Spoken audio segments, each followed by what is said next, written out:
Internet. Bonsoir. Bonsoir Internet, ça va? Désolé, on est un petit peu en retard par rapport à l'heure prévue, ce qui n'est pas du tout notre faute, c'est la faute du dîner qui a mis trop de temps à cuire. C'est la faute du poulet. C'est la faute du poulet qui était, ma foi, est-ce qu'il était, j'ai vu que le chat se pose la question, ce poulet était-il bien cuit? Délicieusement cuit, un peu taginesque. Oui, bien sûr, c'est la recette de ma maman du Maroc. Oui, Un vous plaisir, entendez quoi. mon bide là qui gargouille? Ah bah, ça veut dire que j'ai bien mangé. Yes. Non, j'en ai repris, c'était délicieux. Tu peux par gourmandise, quoi, voilà, on se reprend une petite dose à la fin. C'était Normal. une mini dose, mais c'était trop bon, trop bon. La recette de trop mon poulet rôti est sur mon Patreon. Voilà, si ça vous intéresse. C'est pas vrai. Eh oui. Allez vous inscrire au Patreon de Mimi. Et oui, on en parlait n'hésitez tout à pas. l'heure. C'est la meilleure façon de soutenir mon travail plutôt que vous abonner à cette chaîne. Mais vous pouvez quand même follow Faire la les chaîne, deux, faire bien les deux, sûr. faire les Vous deux, pouvez faire les sub si vous voulez. Faites les deux, sauvez. Et merci de votre patience. On n'est pas là pour vous parler de mes meilleures recettes de volaille, même si vous les retrouverez sur Patreon. On va pas vous faire trop attendre. On est là pour parler. Spoiler alert. Ah non, attends, je veux mettre... Oui, spoil... il va y avoir une spoiler alerte. Juste, on va parler de A Night of the Seven Kingdoms épisode 5 qui a été diffusé. Si vous ne l'avez pas vu, que faites-vous là? Voilà. Mais avant ça, quand même, ça va, Taki? Très bien, et toi? La forme? Ouais, Oui, je vais très ravi de te retrouver. Je suis un homme, tu vois, je suis zen. Ouais, t'es apaisé, Voilà, exactement. aligné. Contrairement à beaucoup de gens après cet épisode. Ouais. Ils sont pas apaisés. Oh. Mais non, c'était un super épisode. Ouais. On discutera de à quel point c'était un super épisode. Est-ce que les réactions autour de cet épisode sont-elles démesurées ou pas? Ça, Oui, on en parce discutera. que les avis sont dithyrambiques, ma foi. On en discutera à qui mieux. Oui, tout à fait. Et pour info, Bonne expression. à la fin du débrief, on fera une partie spéciale qu'on va annoncer. Parce qu'il faut qu'on discute d'une actualité qui a eu lieu entre l'épisode précédent et celui-là, qui est que une interview est sortie de Peter Claffey et Dexter Solancel, qui jouent respectivement Dunk et Egg. Seul en sel. Ben, c'est incroyable comme nom de Dexter. Non, Ansel Sol ou Solancel, j'ai un doute. Mais en tout cas, il s'appelle Dexter, ce petit gars. Seul en sel. Et Incroyable. pendant l'interview, comme ça arrive parfois, c'est arrivé aussi pour les films Marvel et tout, le petit gamin a lâché une bombe puisqu'il a lâché une info que George R. R. Martin leur a donnée, mais qui n'est absolument pas publique dans les livres et qui remet en question plein de choses.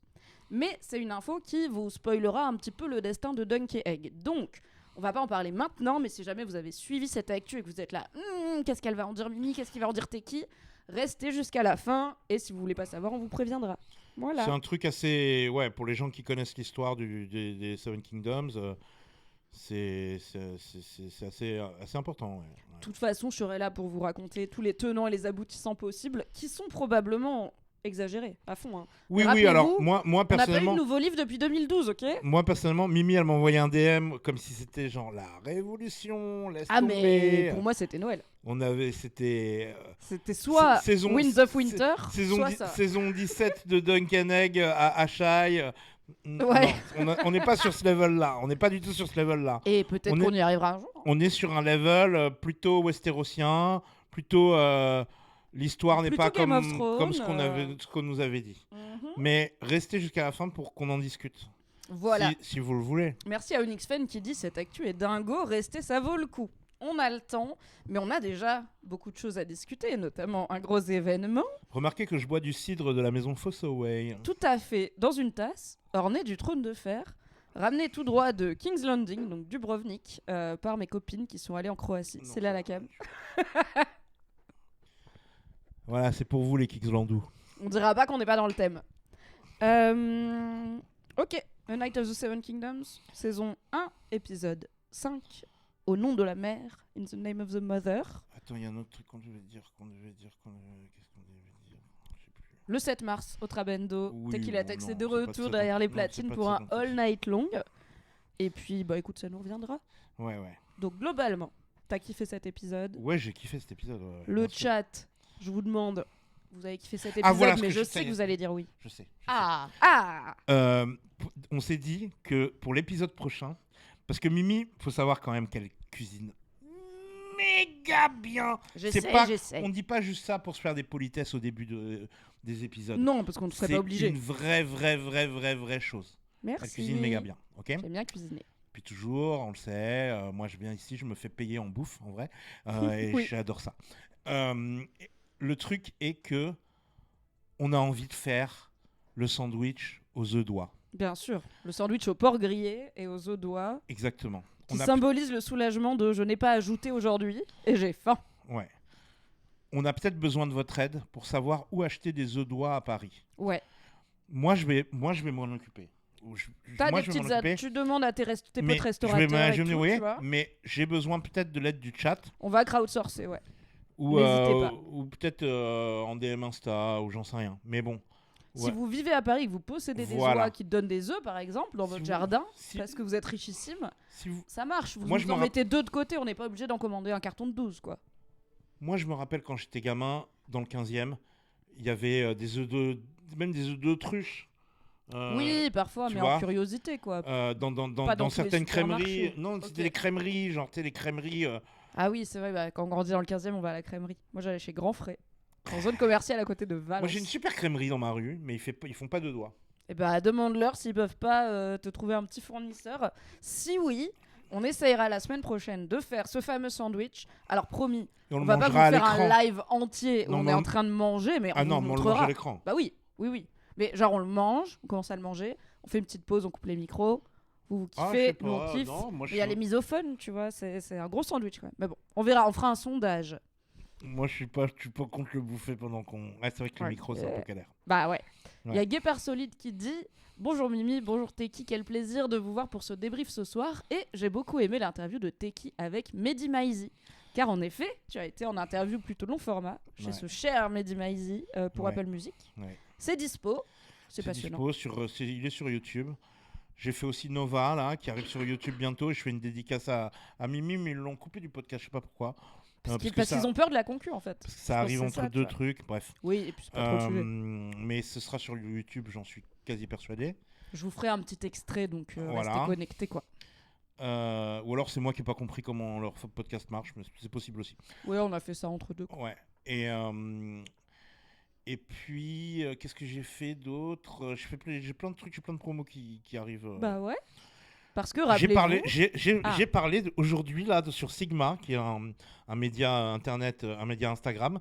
J'ai rappelé que les trois personnes déguisées en cosplay de Game of Thrones, en cosplay de Game of Thrones de Westeros, si ces personnes viennent près du booth pendant la première heure de mon set, je jouerai le thème de Game of Thrones. Oui, ce sera facile car j'y serai. Vous pourrez donc facilement m'identifier. Peut-être je vais essayer de me trouver un home avec des bois comme Lionel Baratheon parce que je suis pas bien grande. Mais oui. Comme ça, vous me verrez de loin. Maintenant que tu l'as dit, t'es obligé de le faire. Bon, je vais aller voir sur Amazon en livraison express. Ok, parlons de cet épisode 5 de A Night of the Seven Kingdoms. Glorieux épisode. Globalement, on a passé un très bon moment. 36 minutes seulement pour raconter un combat et ses conséquences, mais aussi pour nous raconter un peu plus un flashback. La jeunesse de Dunk et de l'homme que Ser Harlan était aussi.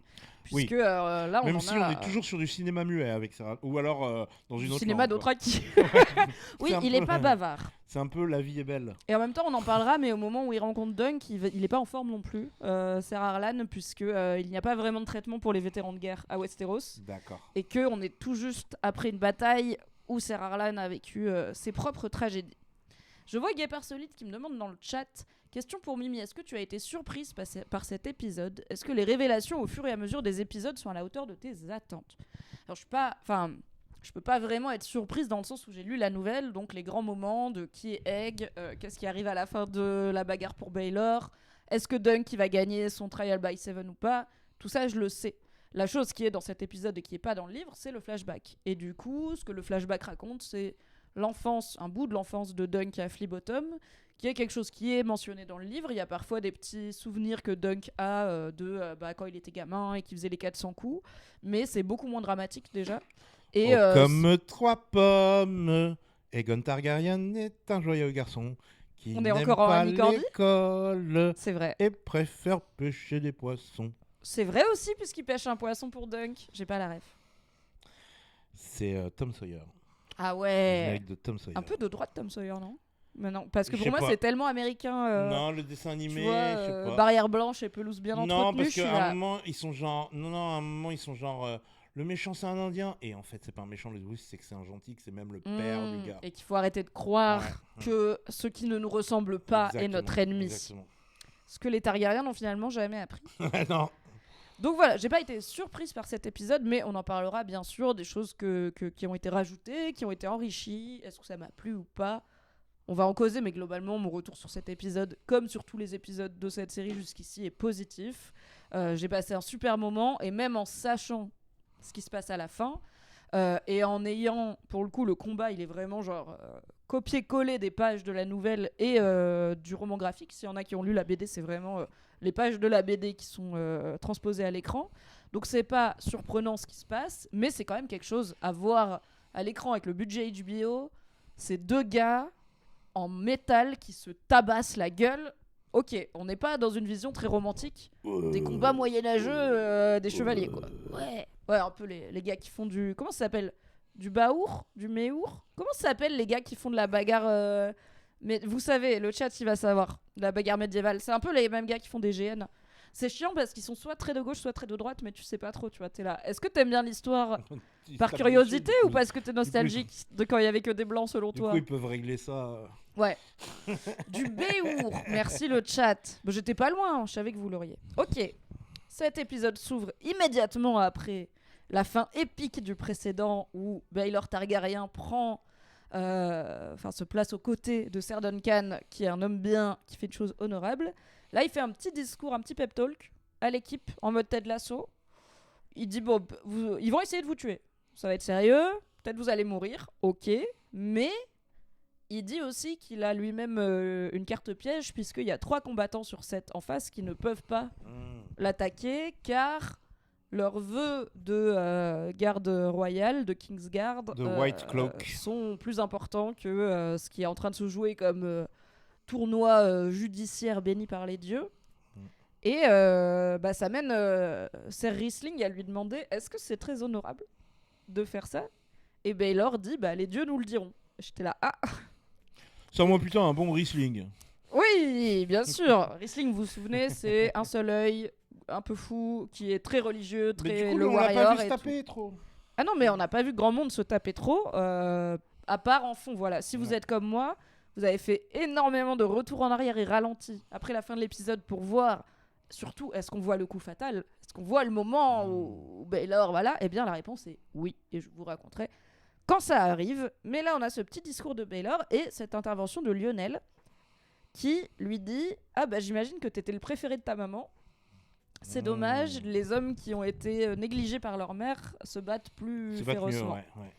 Et ça nous introduit un peu le thème de cet épisode qui s'appelle Au nom de la mère et qui parle beaucoup de personnages qui n'ont pas de mère, qui n'ont pas de lien maternel, qui n'ont eu personne pour jouer ce rôle-là. En commençant par Dunk qui est orphelin, mais aussi Egg, on sait que sa mère est morte, donc Aerion aussi, rappelons qu'ils sont frères. En fait, la femme de Maekar, elle est morte peut-être en donnant naissance à Egg, ou en tout cas pas longtemps après. Donc il se retrouve tout seul à devoir élever ses 4 fils, et on voit qu'il n'y en a aucun des 4 qui finit très très bien, à part peut-être Egg. Donc Maekar a peut-être des questions à se poser sur sa propre paternité. Mais j'ai bien aimé cette invocation de la mère, et rappelez-vous, on avait fait un peu, ok, si on prend les 7 facettes du dieu, et qu'on les transpose sur des personnages de la série, qui serait qui ? Et moi j'avais dit, je pense que la mère c'est Baelor, parce qu'il a ce rôle protecteur, maternel et tout, et qu'on n'est pas dans le gender ici, ok ? Une mère peut être un Targaryen brun grisonnant. Ça te confirme dans cette théorie du coup ? Bah ouais, le fait qu'il meurt à la fin, un peu spoiler, il meurt à la fin, un petit peu, parce que c'est cette tragédie de... tout le monde perd... Personne n'a de mère pour prendre soin d'eux dans ce monde. Et c'est que des gars sans mère, avec des pères toxiques, absents ou chelous, ou les 3, qui, du coup, ne font que reproduire de la violence et des tragédies, quoi. Yes. Où sont les femmes ? J'ai envie de dire, Tanzel s'est barrée et on la comprend. On fait un big up à Lord Bisbury, qui a une réplique. Voilà, pour dire qu'il était là. C'est le fameux perso qui a sûrement été coupé au montage. Celui qui a une moustache orange un peu fluo, là. Voilà, il a une réplique et ensuite il meurt, puisqu'on finit par apprendre qu'il est mort au tout début du combat. Il meurt hors champ. Ouais, non, on le voit si on veut, mais bon, voilà, on le voit pas très bien. Il est en fond. R.I.P. Lord Bisbury, ses descendants, le reste de sa famille est toujours dans le coin. Baylor finit son petit discours en disant « Don't die, ne mourrez pas ». Et moi qui savais, j'étais là. Moi, je savais pas du tout, mais j'ai l'impression que j'étais pas du tout surpris. Ouais, mais t'as vu la semaine dernière, j'étais trop pas, parce que je t'ai dit « Mais non, c'est à l'épisode où on a eu la révélation de qui est Egg. Ouais. Je t'ai dit « Ok, du coup, toi, tu savais le twist. Et tu m'as dit « Bah, je savais que Egg, c'était un Targaryen. » Et j'étais là. Ouais. Ok, tu savais, mais moi je savais qu'il y avait deux gros trucs. En fait, moi je trouve pas que ce soit un twist de malade. Que Baylor il meurt ou que on vient de le rencontrer, c'est normal qu'il y ait des morts à une. On vient de le rencontrer, il est gentil. On vient de le rencontrer, il est gentil. Bah c'est normal qu'il y ait des morts dans une mêlée comme ça. Bah ça tombe sur lui, voilà. Ouais, mais pour ça le coup, c'est vrai que c'est narrativement satisfaisant. Il y avait très peu de chances que ça tombe sur lui, quoi. Ouais, mais c'est narrativement satisfaisant. Et dès le début de l'épisode, je me suis dit, bah, lui, il va y passer. Ah ouais, t'as eu ce côté, ok, Ned Stark. Ouais. Bah ouais, j'ai trop regardé de série.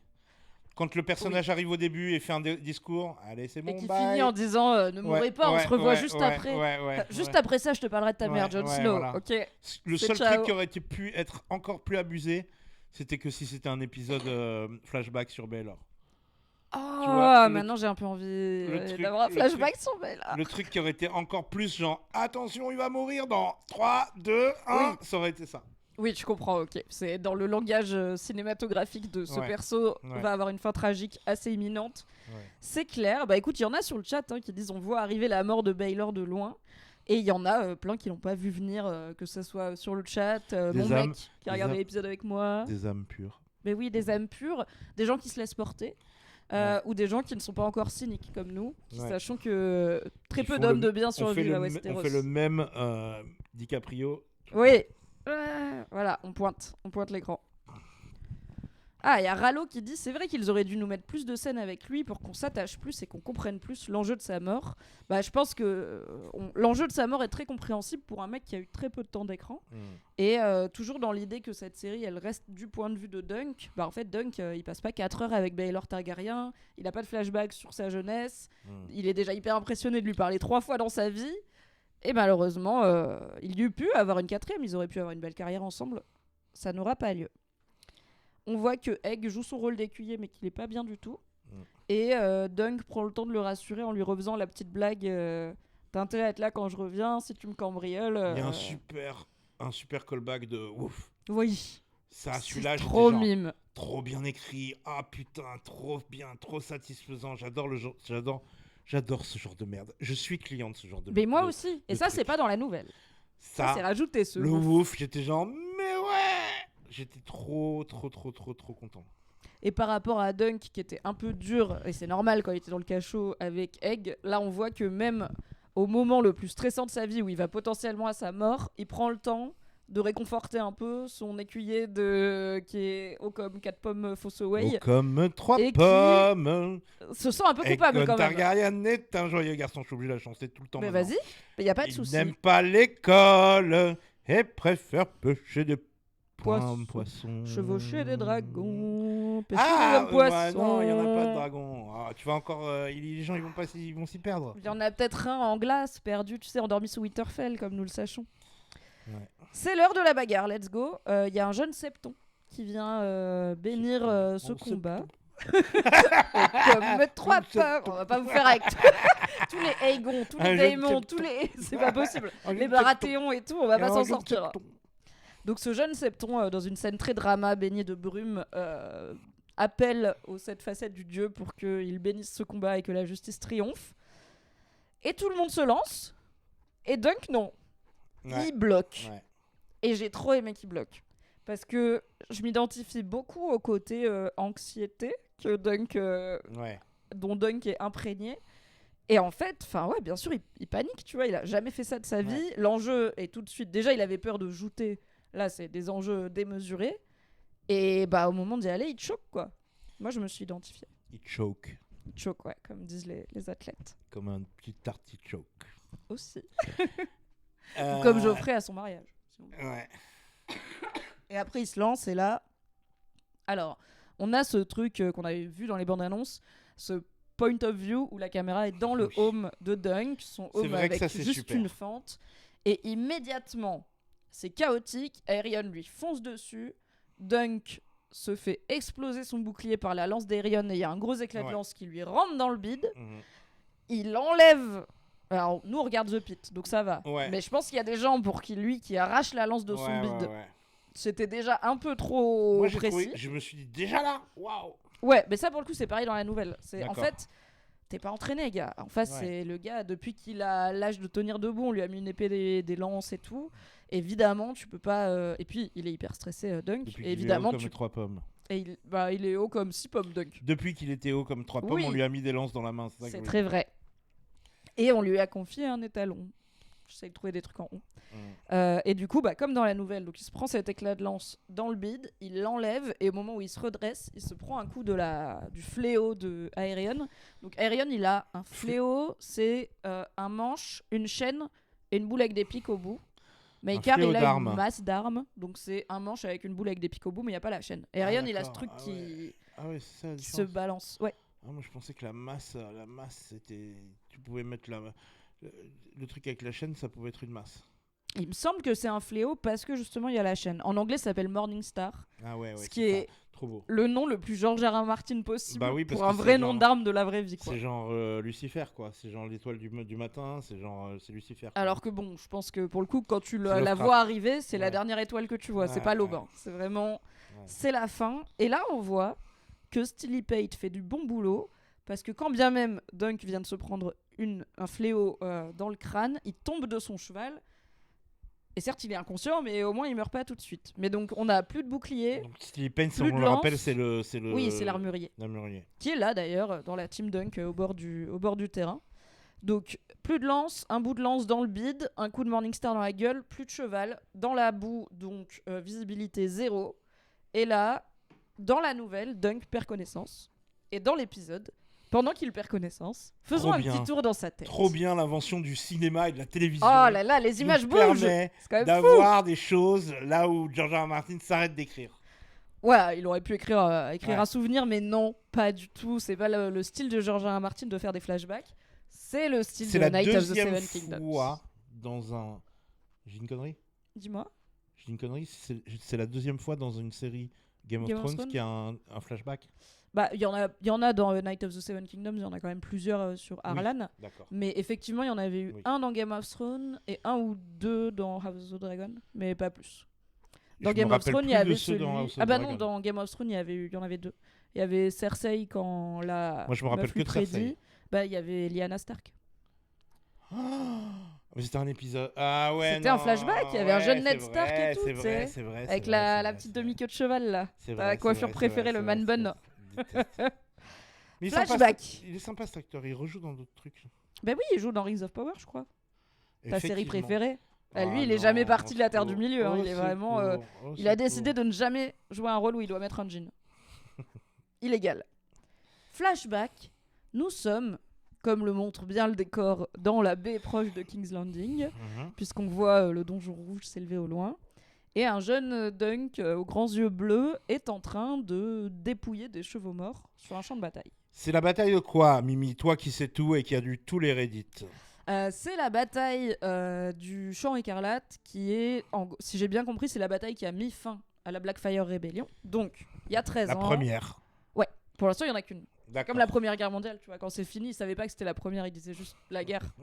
Mais en gros, il y a 15 ans par rapport à Night of the Seven Kingdoms, le frère du roi actuel, donc le tonton de Baelor et Maekar, qui était un bâtard, a décidé qu'il serait mieux placé pour être roi que le roi actuel, pour plein de raisons. Et du coup, y a eu des gens qui ont pris son parti et des gens qui ont pris le parti de Daeron, qui était l'héritier officiel.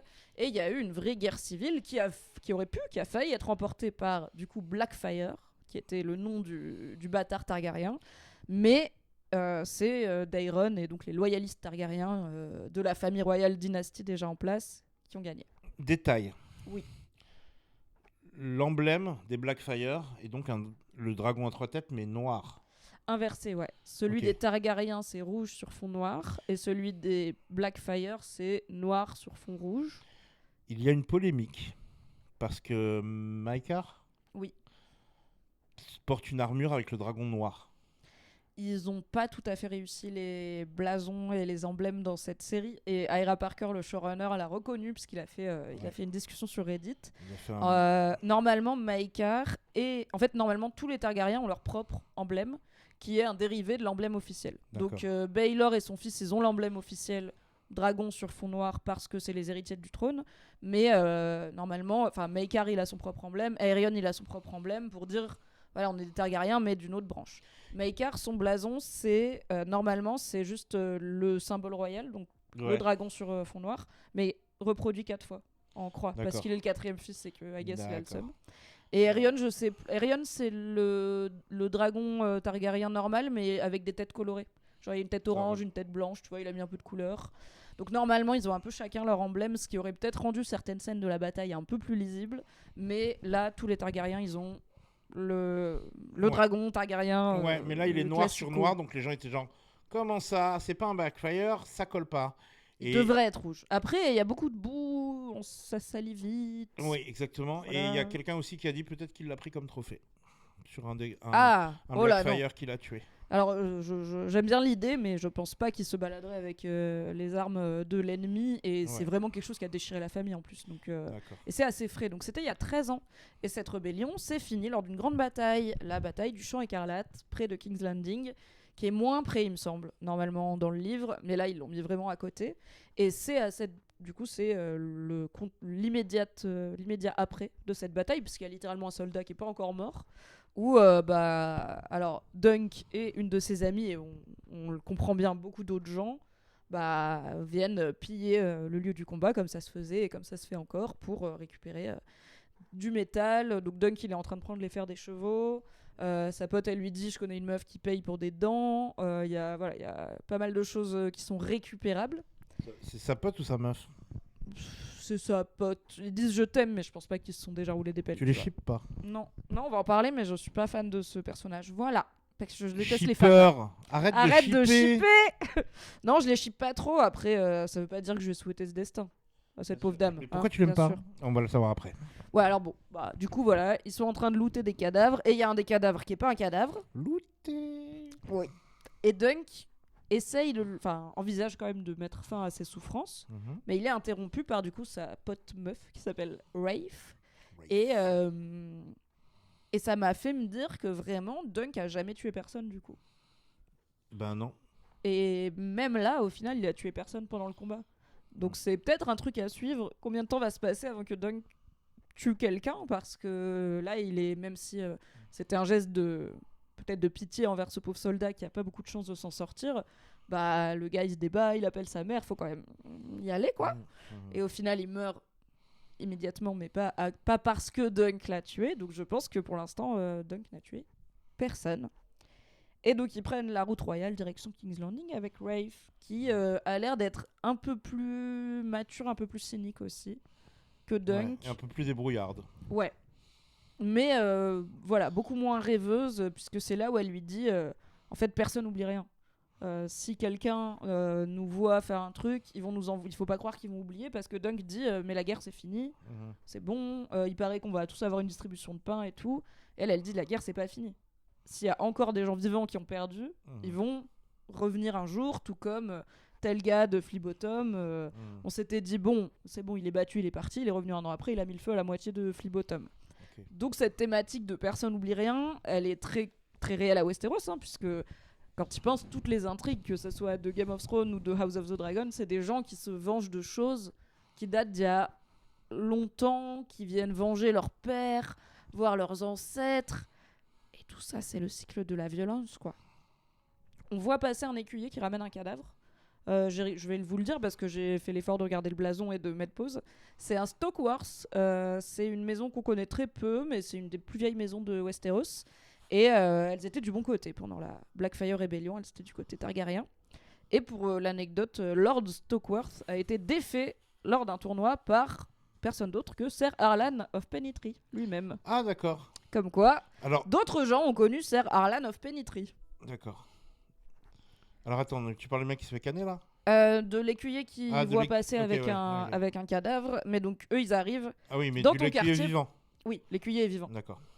Ils arrivent dans ton quartier préféré. Exactement. Fleabottom. des ruelles, des mauvaises odeurs, des gens qui se font cauteriser des moignons. Oliver Twist. Mylène Farmer. Ça tousse. Ça prie. Mais bonne dame. Ça n'a plus de dents, c'est sale. Exactement. Les gens sont sales. Sale, mais avec du maquillage. Ouais. Maquillé en sale. Sale, mais avec du eyeliner. Tout le monde est gris. Où tout le monde a fait... Ouais. Et puis tout le monde porte que du gris. Ouais, il n'y a pas d'autres couleurs. Non. On avait vu un flip bottom un peu plus sensuel, un peu plus festif dans House of the Dragon quand Daemon emmenait la jeune Rhaenyra en vadrouille.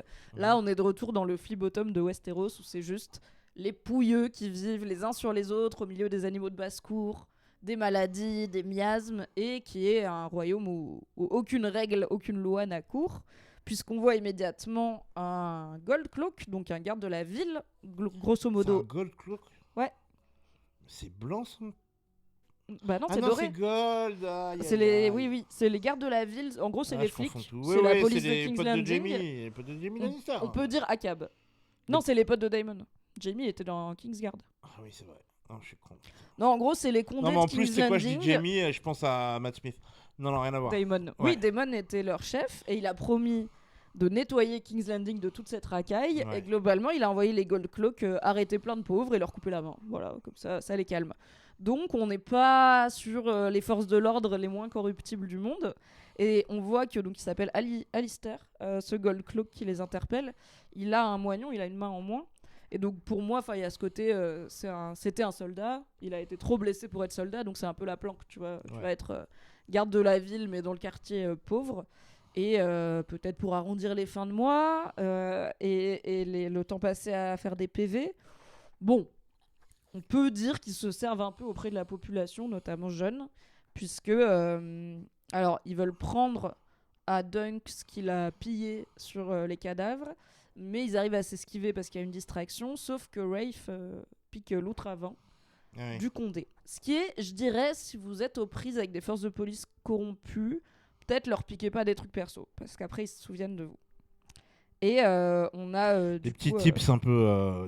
Pour la vie urbaine. Parce que moi, j'ai vécu une vie de voyou, tu sais, je viens de la rue. Ouais. Donc, t'étais à l'école de la rue, toi, non ? Ah bah, j'ai fait l'école de la rue encore plus que Léa Seydoux, parce que j'ai redoublé. On voit donc Rafe et Dunk dans leur chez eux, qui est un genre de cave sous une écurie, une étable à chèvres, voilà. Ouais. Et ils ont une discussion. Ils veulent quitter. On élève vraiment des animaux dans ces conditions ? Oui. Moi, ça me paraît... ça, j'y crois, hein, franchement. Dans la ville, quoi ? Ouais, bah tu vas dans la Médina de Marrakech, mon gars, il y a des chèvres. Ok. Ça se tient. Et donc on comprend qu'ils veulent quitter King's Landing. Ok, King's Landing, pourtant. Est-ce que tu te souviens où ils veulent partir et ce qu'en dit Rafe et ce qu'en dit... Ils veulent aller dans les Free Cities. Yes. Et je sais plus, l'un dit à l'autre, tu crois que ce sera mieux dans les Free Cities ? Et dans ma tête, je pense à toutes les atrocités que j'ai lues sur les Free Cities. Je suis genre, c'est quoi les Free Cities ? Ça va pas être mieux. Est-ce que, par exemple, c'est un endroit où il y a la démocratie ? Ou il y a de l'esclavage de fou, non ? Ouais, c'est vraiment... Il y en a deux sur les... Il y a plus d'esclavage puisque ce sont les Free Cities. Oui, mais ça veut pas dire que tu peux pas, quand t'es mineur, être capturé, vendu à une maison de plaisir et puis... Okay. Non, voilà. Mais déjà, ils vont te vendre un scorpion de merde, là, comme dans... Un scorpion ? Oui. Attends, parce que les Free Cities, c'est genre Bravos, Myr... Et début de la saison 1 de Game of Thrones, ou 2, quand elle rencontre Jorah Ah oui, le truc empoisonné. Ouais. Oui, c'est pas une... Bah après, vous êtes pas des Targaryens, donc vous allez juste être exploités et probablement continuer à être miséreux. Après, moi, je suis très... C'est qui ? C'est Aznavour. Il paraît que la misère est moins difficile au soleil. Ouais. Je suis là, quitte à être pauvre, autant être pauvre à Barcelone qu'être pauvre à Tourcoing. Non, les microbes, ils se reproduisent plus vite. Mais c'est pas si tropical que ça, les Free Cities. C'est un peu sec, tu vois. C'est un peu... Dans ma tête, c'est un peu... C'est plus Majorque que l'Amazonie. Ça dépend desquels. Bravos, c'est au nord, hein, limite. Bah ouais, Bravos, ça va. Bravos, c'est cool. Quand Arya, elle y va, il n'y a pas l'air d'avoir des miasmes et la malaria, quoi. Non, il y a juste des espèces de mecs qui te chopent ton visage pour te tuer, quoi. Je dis pas que c'est sympa. Quitte à être pauvre, au moins, t'as pas froid. Bon. Mais après, tu risques très fort d'être vendu, de te faire voler ton visage et autres aventures. Donc Ou Dunk de a finir pas. à prier le bouc noir de la. Le bouc noir, des gens qui sacrifient des gens à l'hôtel du bouc noir pour faire de l'acier valyrien. Ouais, la Church of Starry Wisdom ou je ne sais quoi, les scientologues de Westeros. Donc on comprend que finalement ni Rafe ni Dunk n'ont une idée très précise de ce vers quoi ils veulent s'enfuir. Rafe, elle veut un peu plus s'exiler que Dunk. Mais selon Rafe, écoute, ici c'est nul donc ça peut pas être pire. Et Dunk est là, peut-être que ça peut être pire déjà. Et aussi, il a ce côté, parce que donc là il est jeune, il doit avoir, je sais pas, 12-13 ans. Il dit quand même, je sais que fondamentalement elle est sûrement morte, mais imagine, ma maman elle revient. Et je suis plus là quand elle arrive et elle sait pas où me chercher. J'étais là. Oh, bébou. Moi, je trouvais que c'était trop bizarre quand il disait ça. Ah ouais. Baf. Mais elle est où ta maman? Bah il l'a jamais connue. Hein. Alors dans la nouvelle en tout cas il l'a jamais connue. Et il dit peut-être même qu'elle est morte en me donnant naissance parce que j'étais trop costaud. Ouais, mais tu vois, il culpabilise gratuit. Je veux dire, c'est tellement... Ah mais c'est très enfantin, tu vois, c'est vraiment ma maman elle va revenir me chercher parce que je suis à l'orphelinat ou parce que je suis maltraitée. S'il était à l'orphelinat, je t'entendrais. Ouais. Elle va pas revenir le chercher. Ouais. Je pense que même si elle le cherchait à Flea Bottom, elle galérait à le trouver. Donc voilà, on voit que Rafe est un peu plus solide, un peu plus mature, un peu plus cohérente. Et je crois que c'est le moment où ils se disent, où il lui dit bah je t'aime et elle dit bah moi aussi je t'aime. Du coup tu viens avec moi. Ok. En tant qu'ami. As a friend. Une phrase que j'ai souvent entendue dans ma vie. Oui, mais est-ce que la meuf qui te proposait ça, elle te proposait d'aller vivre avec elle à Majorque? Parce que si oui, t'as tes chances. Moi, je dis juste ça. Ils vendent leurs marchandises récupérées sur le champ de bataille à un armurier qui refuse de prendre les armes à l'emblème des Blackfire. Il dit la guerre est finie, je veux pas de ton cuir Blackfire ici. Plus. Ah oui, c'est vrai. Et c'est très vite fait, hein, mais pour moi c'est vraiment je veux pas. Enfin, on sait qu'il a gagné et je veux même pas être pris à vendre les emblèmes de l'ennemi. C'est aussi pour ça que je me dis je vois pas Maekar avoir l'emblème Blackfire sur son armure ou sur son bouclier. Pardon, je suis désolé si je lutte contre le sommeil. Je baille un peu parce que c'est le poulet. Bah ouais, c'est le poulet, c'est la digestion. Mais il est tard, on est des vieilles personnes, il est 21h30. Trop bon. Alors il y a Gita qui dit c'était un je t'aime de frères et sœurs à 100%, peut-être d'un côté moins de l'autre. Peut-être Dunk il est brother zoné. Mais vous êtes géniaux la fan zone. Mais laisse-les, je veux le croire à l'amitié garçon-fille. Rhaenyra elle regarde Alicent. Ça y est, laisse tomber. Ça c'est prouvé, on en a déjà marre. Ça baise, c'est sûr. Laisse tomber, et elles vont se marier, elles vont inventer une machine à avancer dans le temps pour arriver au mariage pour tous. Et elles vont se marier, pas de soucis, pas de problème. Bravo les lesbiennes. Par contre, là, deux personnes qui se disent je t'aime, ah bah non, c'est l'amitié. Bah putain, vous ressemblez à beaucoup de femmes que j'ai connues dans la vie. Hein. Tu vois, Dunk, pour le coup, il est un peu innocent, mais je pense qu'il y a de l'amour pas que fraternel là-dedans. Donc pourquoi j'ai pas trop aimé ce personnage, puisque je suis misogyne. Donc Rafe, c'est un personnage, c'est un nom qui est mentionné dans le bouquin, comme dit quoi. Que c'était misogyne. Bah il y a deux meufs. Il y a deux meufs dans cette série. La deuxième, je suis là. Non, j'aime pas. Bah vas-y, hein. Ce sera pas la première fois que je l'assume. Dans 4 quarts d'heure. Je vais aller dans 4 quarts d'heure. Oh là, vous savez quoi? J'aimerais trop que tu sois dans 4 quarts d'heure. Elle est misogyne. D'ailleurs, on l'appelle Mimisogyne dans le métier. Alors, ce serait hilarant. Allez dire aux meufs de 4 quarts d'heure d'inviter Tequila Tex, ce serait le crossover le plus ambitieux. Elles sont pas obligées. Mais non, mais elles devraient. Je peux leur dire moi. Tu peux aussi, mais si vous êtes plein à leur dire, ça va monter dans les prios, quoi. Ouais. Donc, ce perso, Rafe, c'est un prénom qui est mentionné quand Dunk se souvient de sa jeunesse à Flea Bottom, mais c'est a priori un garçon parce qu'il parle du fait que lui et ses deux meilleurs copains, donc Rafe et un autre qui s'appelle Ferret, ils passaient leur temps à courir après. Il y en a pas un qui a un nom rigolo aussi. Il y a Pudding aussi. Aïe. Le Ferret, déjà le gars il s'appelle Furet, tu vois, donc c'est un peu voilà les surnoms des voleurs gamins.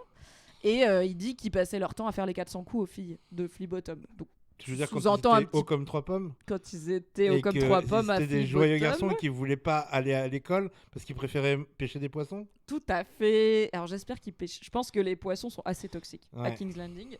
Mais cela dit, ils mangent du rat qu'ils jettent dans les ragoûts communs. Donc ils doivent avoir tu vois, une bonne flore intestinale. Moi, des fois, je pense aux Shadowbinders qui mangent les poissons d'Ashai.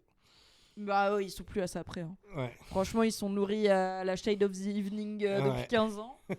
Mais donc ce perso, voilà, on sait que plus jeune, Dunk avait un ou une amie qui s'appelait Rafe à Fleabottom et qui courait très vite. À part ça, c'est pas précisé davantage. Il n'y a pas du tout cette histoire de je voulais partir de la ville et à ce moment-là, je suis tombée sur Ser Arlan. Il n'y a pas du tout cette histoire de j'ai vu un de mes amis se faire égorger ou quoi. Montrez-nous Pudding, c'est tout ce que je demande. J'aurais aimé voir Pudding, qui dans ma tête ressemble à Hot Pie. C'est la même personne, c'est le même tu prends le même acteur, ça me va. Et en fait, j'ai trouvé... Pudding, alright. Hi mate, my name's Pudding. Avec des bonnes joues, tu vois. Et il a toujours genre un peu de farine. I love me some pudding, alright. Alors tout le monde est sous-nourri, mais lui, il est un peu enrobé, quoi. Non, ça c'est très le Hobbit quand même. Non, en fait, j'ai trouvé que Rafe avait l'air pas du tout à sa place. J'ai trouvé que c'était un perso qui faisait très moderne. J'avais l'impression de voir la petite meuf dans Logan, tu sais, le Wolverine là. Oui. La petite meuf, en plus elle se ressemble un peu. Moi j'ai vu Dune, la série. Oui. Sur les... D'une prophétie. Elle joue dedans, ouais. Ouais. Elle est très prune dog. Bah, elle me semblait aussi dans son... Enfin, le fait qu'elle ait les cheveux lâchés, qu'elle a des vêtements très simples, du coup, elle a pas le côté médiéval avec les tresses, les couronnes, les machins. C'est évidemment pas du tout parce qu'elle est racisée, parce que j'ai pas eu cette impression ni avec Tanzel, ni avec les Velaryon. Mais pour Denzel moi, Washington. dans son...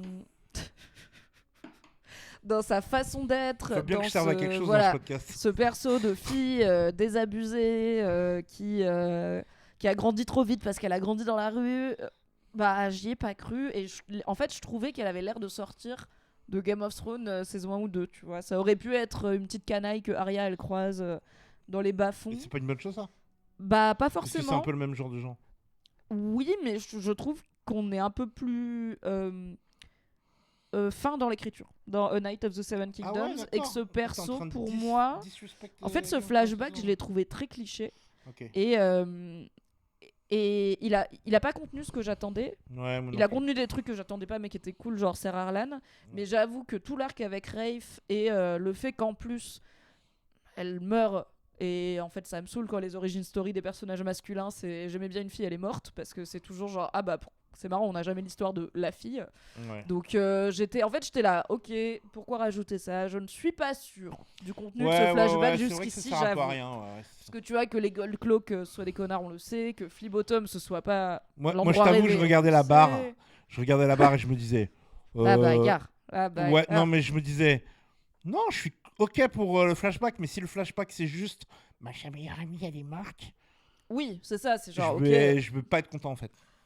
Il y a plus, puisque donc, les deux, en allant prendre leur ticket pour les Free Cities, se rendent compte que le prix a doublé, puisque tout le monde veut quitter King's Landing. Et principalement, je pense, les anciens soutiens des Blackfire qui se disent « Oula, on va y aller ». Donc le prix a doublé, Le prix a doublé. Non, mais et là, je me suis dit « Ah, elle va partir sans lui ». Parce que lui, il a un peu peur de partir, et elle va genre lui faire à l'envers, tu vois, et partir en pleine nuit.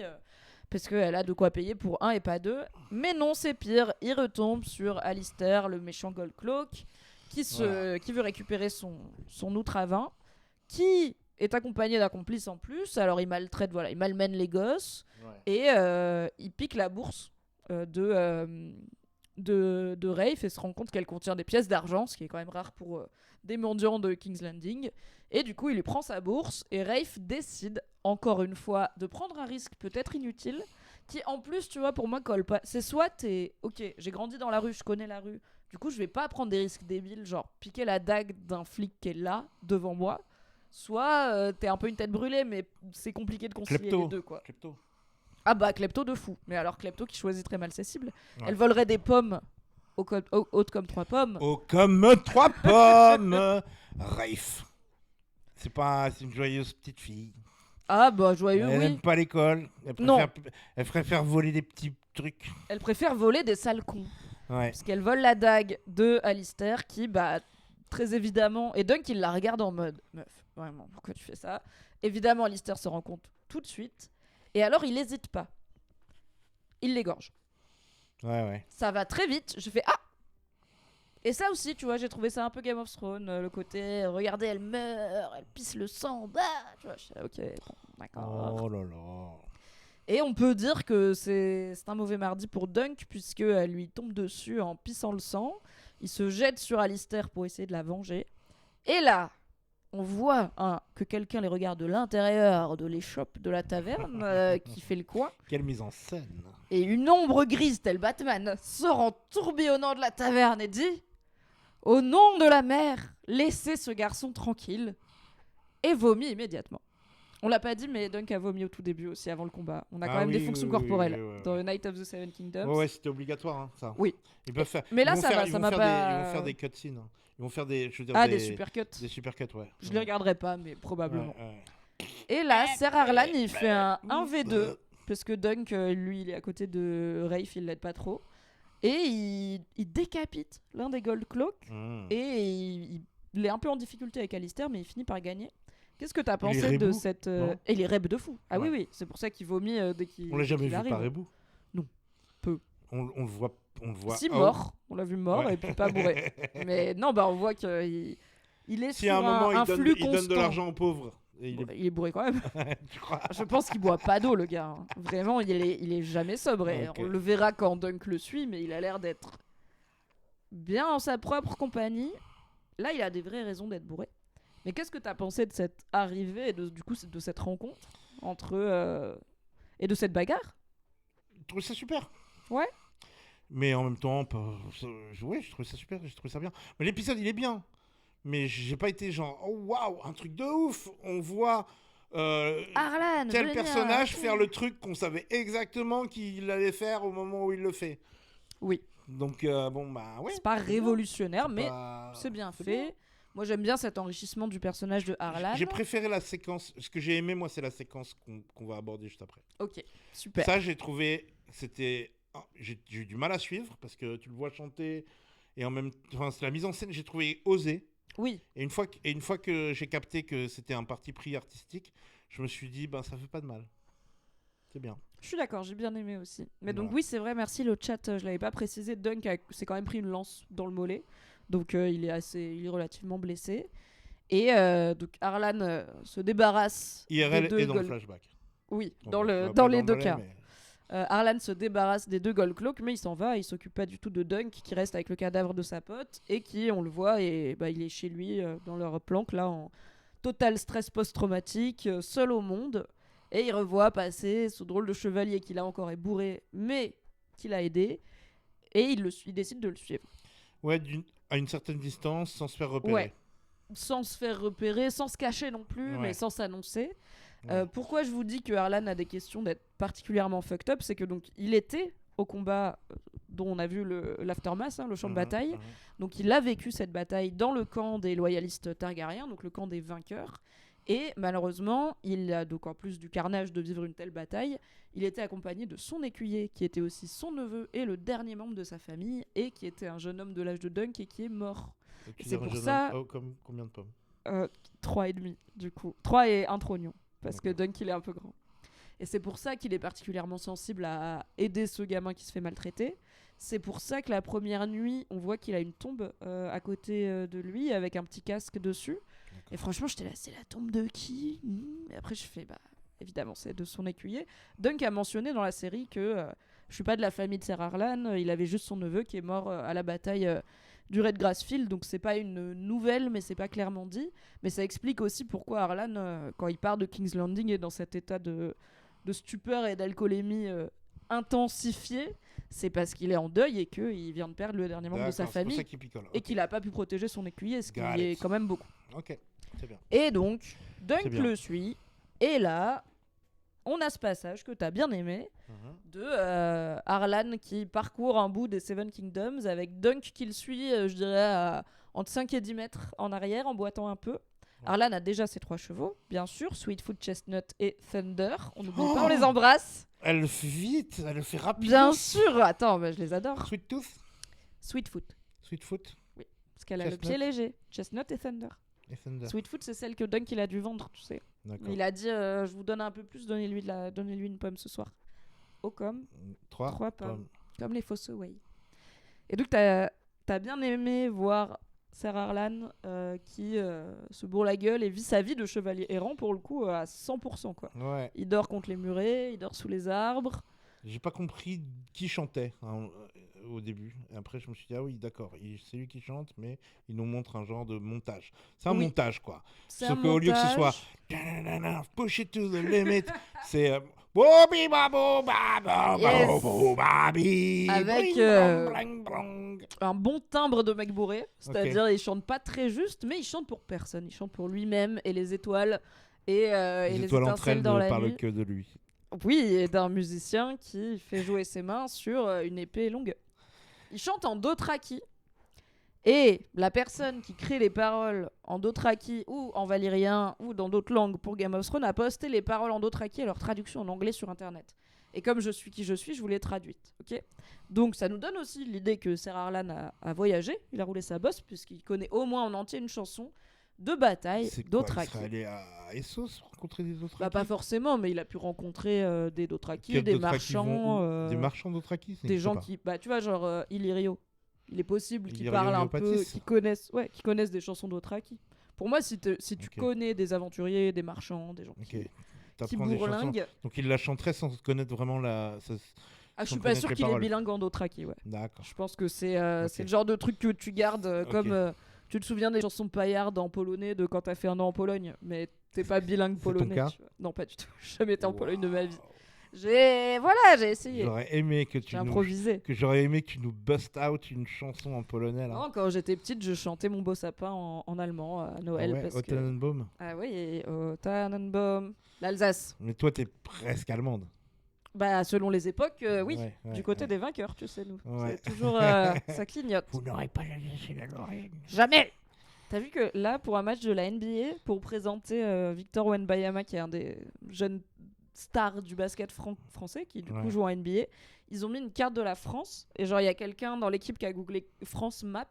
Et c'est une carte de genre 1832 où il n'y a pas l'Alsace et la Lorraine sur la carte, et ils l'ont diffusée. Vraiment, les Américains, désolé, mais open the schools, tu vois. C'est chaud. C'est là. J'imagine trop les Lorrains en train de dire mais oui. Mais oui. Puis même lui, tu vois, Victor, il est là, bah les gars, c'est quand même la forme de la France, elle est un peu connue, là, il manque un bout, vous avez pas remarqué, mais on sait que les Américains et la géographie, c'est pas toujours ça. Ouais. Ok, la chanson dit: les reines de la mort m'ont enveloppé, des hommes sans Dieu m'ont effrayé, les reines de l'enfer m'ont submergé, les peines de la mort m'ont empêché. Dans ma détresse, j'ai fait appel à toi, le grand étalon, le dieu des Dothraki. Ah putain, c'est hyper... The Great Stallion. Respectueux du lore Dothraki, oui. putain. Le grand étalon qui mérite nos prières pour être sauvé de mon puissant ennemi et le réduire en poussière emporté par le vent. J'expulserai le mal comme on balaye une rue, le courage est mon salut, la grâce ma lumière.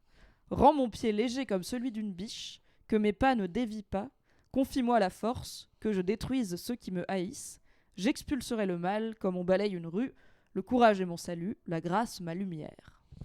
Donc c'est une chanson guerrière, mais j'ai envie de dire positive. Tu sais, dans Star Trek, il y a un peu des Dothraki. Ils ont des chevaux de l'espace. Les Klingons.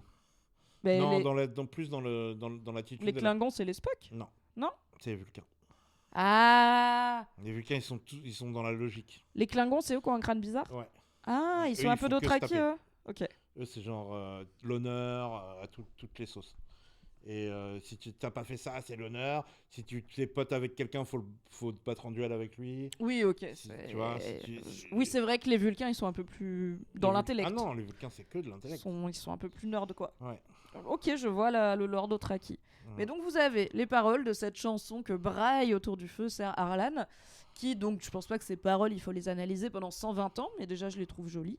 Et c'est quand même des paroles de chevalerie, quoi, puisqu'il dit pas je veux massacrer tout le monde, il dit aide-moi à ne pas avoir peur, aide-moi à avoir du courage, et la grâce et le salut porteront ma main, ce qui est un peu le serment que font les chevaliers. Et le fait que cette séquence, ce montage, il soit un peu entrecoupé, un peu dans le désordre, moi je l'ai aussi mis sur le fait qu'on voit que Dunk est de plus en plus malade. Il boit de l'eau d'un ruisseau qui le rend malade, il a sa plaie qui va pas bien et il finit par s'évanouir. Et pour moi, en plus d'être traumatisé par ce qui vient de lui arriver, il est vraiment genre... il sait plus où il habite, quoi, le gosse. Mais du coup, les gens là... Ouais. Ils tombent malades tout le temps, en vrai. Quoi ? Ils tombent malades tout le temps. Si à chaque fois qu'ils boivent l'eau d'un ruisseau, ils attrapent une saloperie. Bah, ils savent En fait, Dunk, c'est un gamin de la ville. Ouais, d'accord, ok. Je pense que quand t'es un peu de la campagne, tu sais comment reconnaître aux croupis, aux pas croupis. Genre, mon daron, il sait dans quel ruisseau boire. Ok, d'accord. Moi, je suis Dunk, tu vois, je survis pas en forêt 2 heures. Et bah, du coup, il y a cette question de est-ce que Sir Arlan se rend pas du tout compte qu'il est là ? Est-ce qu'il l'ignore volontairement en mode un peu comme t'as un animal sauvage qui te suit, tu vois, il le laisse venir et s'apprivoiser ? Est-ce qu'il est juste tellement bourré qu'il prête pas attention ? Je pense qu'il est bourré. Qu'il est bourré. Toi, tu penses qu'il est dans son monde et qu'il se... Je pense que Sir Arlan, c'est Inspecteur Gadget. Il est alcoolo, Inspecteur Gadget. Non, mais Inspecteur Gadget, il est genre... Oups, pardon, bonjour madame. Et il bute le méchant sans le vouloir, tu vois. Oui. Ah oui, oui. Hop là, oh, je vais marcher comme là. Comme un chien dans un jeu de quilles. Il marche dans un trou et il y a des gens qui portent pile à ce moment-là, qui portent des planches. Et du coup, ça va. Pour moi, c'est ça, Sir Arlan. C'est le héros accidentel, quoi. Il a juste 100% en chance sur ses stats, mais il le sait pas. Exactement. Et du coup, ça se passe bien. Okay. Moi, je le vois comme ça. Avec des élans de chevalerie, mais genre, juste après, il s'en rappelle plus. Oui, et puis bon, il a peut-être pas réfléchi, pesé le pour et le contre, tu vois, c'est clairement, t'es sur une décision spontanée, bah, comme Dunk quand il a attaqué Aerion qui s'en prenait à Tanzel. On agit d'abord, on réfléchit après, et je pense que quand Dunk part poursuivre Arlan, c'est un peu ça aussi. Il a juste plus rien qui l'attire, et c'est peut-être la première fois qu'il voit quelqu'un faire quelque chose d'honorable et de gratuit et de juste sympa. Et en plus, c'est un chevalier quand même, puisqu'on voit que la première nuit, il regarde son épée, il regarde ses chevaux avec beaucoup de respect. Hein. Il fait pas comme Egg, qui est monté sur son cheval, qui lui a pris sa cotte de maille et tout. Il est là. Ah, mais il le fait quand même un peu. Moi, j'ai trouvé qu'il y avait un parallèle quand même. Oui, mais il est plus respectueux. Mais après, c'est normal, il est pas prince. Oui. Il a pas été élevé à avoir tout ce qu'il veut. Pour moi, il y a quand même. La série nous dit quand même. Regardez, Dunk, il aime bien Egg parce qu'il se retrouve en lui. Ah bah il y a clairement le parallèle de Dunk a suivi Arlan et Egg a suivi Dunk sans demander et à la fin ils se sont trouvés et il a fini par construire sa propre famille qui était le conseil que Rafe. On va pas les shipper non plus. Shipper. Mais l'amitié c'est aussi important que l'amour. Moi je les ship amicalement bien sûr. Amicalement vôtre. Et c'est quand Dunk finit par succomber à la fatigue et à sa blessure et qu'il s'effondre que Sir Arlan se penche sur lui et lui dit Wake up boy. Get up. Get up. Et là, au fait, on était en pleine bagarre, dites donc. Ouais, bah oui. Ah, nous revoilà sur le terrain, où Dunk, en effet, avait légèrement blackout pendant un temps indéterminé, mais a priori une seule seconde, puisqu'il est toujours par terre. C'est toujours le bordel, il a toujours de la boue partout. Et alors là, on reprend la bagarre. Qu'est-ce que tu as à dire sur cette bagarre, disons, jusqu'au moment où on croit que c'est Aerion qui a gagné et où il dit c'est bon, il est mort. Ouais. Donc il y a bagarre. Alors ça reste une mêlée, ils sont tous les deux à pied, ils ont leurs armures. À un moment, Dunk il enlève son home. À un moment, ils perdent leur épée, ils se tombent dessus. Enfin, c'est très peu chevaleresque. Il se fait écraser l'œil. Oui, c'est là où il enlève son home parce que Aerion lui enfonce le manche de sa dague dans le. Et ça, bon. Ça lui crève pas l'œil, mais sa poche, clairement, ça gonfle. Et du coup, il enlève son home, ce que, à la fois mauvaise idée parce que si on regarde le nombre de coups qu'il se prend, son home lui a bien sauvé le cul. Mais on voit aussi qu'un home n'empêche pas toujours de succomber. Oui, bah ça on le voit terriblement. Oui, voilà. Quelques instants après. Écoute, ce que j'ai pensé de cette bagarre, c'est qu'elle était à la fois un peu genre poussive et tout machin, mais très réaliste, très l'anti-John Wick un peu, tu vois. Ah oui. C'est dans le fond de l'action, ça tape mal, ça tape un peu n'importe où, c'est pas propre, c'est dégueulasse, c'est presque douloureux à regarder et en même temps très bien filmé. Yes. Et on a quand même quelques plans sur ce qui se passe autour de Dunk, mais qui sont limités à ce qu'il voit. J'avais trop la tête dans le cul quand j'ai maté le matin. Et c'est incompréhensible parce que, voilà, si à un moment j'ai reconnu le tapis de sel quadrillé de Harding, donc j'étais là, ok. Lionel Baratheon, tu le repères un peu. Stephen Fossoway avec son armure avec des pommes un peu rose gold aussi, tu t'arrives à... Quand tu le vois passer, au moins tu sais qui c'est, mais alors est-ce qu'il est en bonne position, en mauvaise position, est-ce qu'il gagne et tout, impossible de le dire. Il y a quand même un moment où ce bon Raymond Fossoway sauve le cul à Dunk parce que il y a un moment où Dunk se fait mettre au sol et t'as Maekar qui passe et qui lui met un coup de masse donc dans le crâne, donc Dunk il est sonné, il y a Aerion qui lui monte dessus et qui commence à le tabasser, et là t'as Raymond qui passe à cheval et qui donne sans descendre de cheval, sans s'arrêter, sans ralentir, un coup à Aerion tellement fort qu'il le soulève et il le jette, il l'enlève de Dunk, et j'étais là, il est chevalier depuis 3 minutes le mec quand même. Il a pas eu peur, il y a mis toute sa puissance, et on le voit aussi se battre contre son cousin en fond. Ce qui est logique puisqu'il connaît tous les moves de son cousin, puisqu'il lui a servi d'écuyer, donc c'est plutôt logique. Ouais. Il se fait rouster par son cousin tous les samedis après-midi sur l'esplanade. Oui, et il a un peu une revanche à prendre, clairement, sur son cousin et sur la moitié de sa famille. Mais donc on a Dunk qui enlève son home, qui est complètement sonné, qui a l'œil éclaté, et qui semble tomber par terre. Ah non, d'abord quand même. Il attaque Aerion, il le blesse sérieusement. J'ai cru qu'il l'avait castré. J'avoue. Ah ouais. J'étais là. Est-ce qu'on est en train de nous dire qu'au moins il va pas se reproduire, ce petit connard? Après, j'ai regardé, c'est un peu plus le haut de la cuisse, mais du coup, ça va qu'il a raté l'artère, quoi. Rappelons que les armures, ça sert beaucoup. Mais quand même, il abîme bien Aerion, et c'est le moment où on entend Maekar qui crie « My boy », puisque son fils commence à être en difficulté.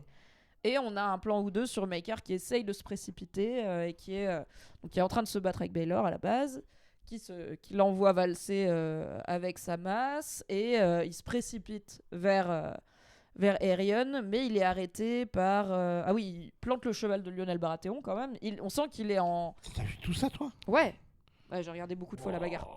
Mais en tout cas, Maekar, il passe en mode, c'est un daron, et mon fils, il est en train potentiellement de se faire tuer. Donc il passe en mode, je vais aller en ligne droite vers mon fils, il bute le cheval de Lionel Baratheon, mais il finit par se faire ralentir par plusieurs combattants qui viennent se mettre entre lui et Aerion. Et c'est le moment où Dunk tombe. Alors on voit bien sûr Egg qui suit le combat avec beaucoup d'inquiétude. On voit qu'il y a celle qui a été surnommée Red, la dame de la nuit, qui est la seule avec Egg à être là. Yeah, ouais, elle se lève et tout. Ouais, elle est cool, elle. Ouais. On voit un petit peu quand même que le peuple commence à être team Dunk et sera très team Dunk sur la fin. Mais là, Dunk s'effondre, il tombe par terre, et franchement, on dirait vraiment qu'il est mort. Genre, vraiment. Et du coup, Aerion, il se retourne et il dit « C'est bon, il est mort, fin du combat !» Et le gars, il va sonner la fin du combat. Et là, Egg, il te sort un cri. Franchement, un cri de Caraxès. Ouais. Suraigu, là. Ouais. Ça va que c'est le prince, donc le mec l'écoute, et ça tombe bien, puisque Dunk a de nouveau un flash get up, et il se relève, et là c'est le moment Rocky. C'est genre, Dunk, son profil, c'est un tank. Il peut encaisser, il peut se relever, et moi j'aime à penser qu'à ce moment-là, Dunk est mort. Un peu. J'ai un peu en tête que Dunk, il est un peu Beric Dondarrion immortel, tu vois. En tout cas, il peut pas mourir avant que ce soit le moment. C'est moi qui ai des théories bizarres. Mais vous verrez, il y a d'autres moments, c'est pas du spoil, mais il y a d'autres moments comme ça. Un chevalier se bagarre dans ses autres aventures, où, par exemple, à un moment, il tombe dans une rivière en armure. Et il se réveille parce qu'un maître est en train de lui expulser l'eau des poumons. Et le maître lui dit... Non, mais vous avez de la chance que j'ai fait un stage chez les Ironborn avec leur prêtre noyé, parce que pour moi, vous étiez mort. Et du coup, tu vois, je suis là. J'aime bien, mais je pense pas que ça va être confirmé ou quoi. Mais j'aime bien croire que, quelque part, Dunk, il peut pas mourir tant que c'est pas le moment de mourir. Tu vois, qu'il a des choses à accomplir un peu. Et c'est pour ça que là, quand je l'ai vu. C'est bien ce que tu dis. Enfin, vraiment, j'étais là. On dirait quand même pas mal qu'il est mort, le gars, quoi. C'est le warrior, il peut pas mourir. Ouais, c'est ça. Et peut-être que c'est une malédiction au bout d'un moment de pas pouvoir mourir, mais là ça lui sert, puisque mais non, Turfus, c'est pas du spoil, c'est juste que quand Jaime tombe en armure dans une rivière, il flotte apparemment, mais dans la vraie vie ça ne se passe pas comme ça, et tout le monde sait que A Knight of the Seven Kingdoms, c'est la vraie vie. Rebagarre, et c'est là où j'en reviens à le flashback m'a un peu déçu, parce que dans le livre il y a un moment où sur la fin du combat, Dunk se rend compte qui pourra jamais battre Aerion en mode chevalerie avec les parades et tout, mais qui peut le battre en mode flea bottom. Genre, moi j'ai appris à me battre à la dure, dans les cachots, dans les bas-fonds, et du coup il y a ce moment où en fait ça devient du corps à corps, et il lui arrache son bouclier, il le tabasse avec son propre bouclier. Et donc je m'attendais un peu à ce que le flashback nous montre Dunk qui se bat, dans la rue, et bon on le voit un petit peu sauter sur le garde qui a attaqué Rafe, mais pas tant. Donc ce moment qui est censé montrer Dunk qui gagne parce que c'est pas un noble. Et c'est un peu pour ça aussi que le small folk est de son côté et tout. Il représente tellement genre la revanche du petit peuple que là, c'est juste il est grand et costaud et il finit par avoir le dessus sur Aerion qui, en fait, à partir du moment où Aerion il est en dessous, c'est fini quoi. Il fait 30 kilos de moins, 30 cm de moins, 30 pommes de moins. Donc effectivement, il se fait bien des boîtes et il finit par se rendre à Yield. J'ai beaucoup aimé le sound design de cet épisode, le fait que Dunk soit assommé, qu'il entend quasiment rien et tout. C'est très réaliste aussi. Et j'aime bien dans les films, même quand il y a... le premier à Yield, il est étouffé. Ouais, et même dans les films quand il y a des explosions ou des gens où il y a une balle qui passe pas loin de leur oreille et que t'as ce côté genre, ils sont sourds pendant un moment. Ça devient un peu un cliché. Moi j'aime, pour l'instant, j'avoue, je suis un peu cliente facile de ça. On l'a beaucoup. Le truc de la bombe où c'est genre... Ouais, où t'as cette acouphène là, et les sons qui reviennent petit à petit.